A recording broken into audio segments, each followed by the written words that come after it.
طلعت بھائی پوچھتے ہیں کہ سر میں نے جو ہے وہ ایک بار ماں کو برہنہ حالت میں دیکھ لیا تھا، تب سے آج تک جو ہے وہ سکون نہیں آ رہا، موت کی دعا کرتا ہوں، آپ بتائیں کہ میں کیا کروں؟ جی محترم، یہ آپ کا ضمیر ہے، لیکن شریعت کی اس معاملے میں کوئی پکڑ نہیں ہے۔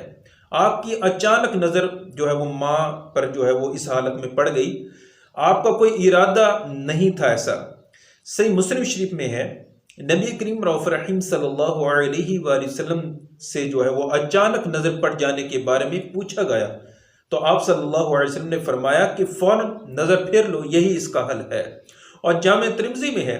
کہ نبی کریم صلی اللہ علیہ وآلہ وسلم نے حضرت علی رضی اللہ عنہ سے فرمایا کہ پہلی نظر جائز ہے، یعنی جو اچانک پڑ گئی، لیکن دوسری نظر ناجائز ہے، یعنی اب کوئی ارادہ کر کے دیکھے گا تو یہ حرام ہے۔ کوئی چیز ہے جس کو دیکھنا ہمارے لیے جو ہے وہ حرام ہے، فوراً نظر پھیر لو، اس میں رعایت ہے، اس میں معافی ہے۔ تو میرے بھائی، آپ اپنے آپ کو ملامت نہ کریں، زندگی میں ایسے معاملات پیش آتے رہتے ہیں، آپ کو کوئی ایسا ارادہ نہیں تھا، اچانک یہ معاملہ ہوا ہے۔ اللہ کی رحمت پر جو ہے وہ بھروسہ رکھیں، امید رکھیں، اللہ پاک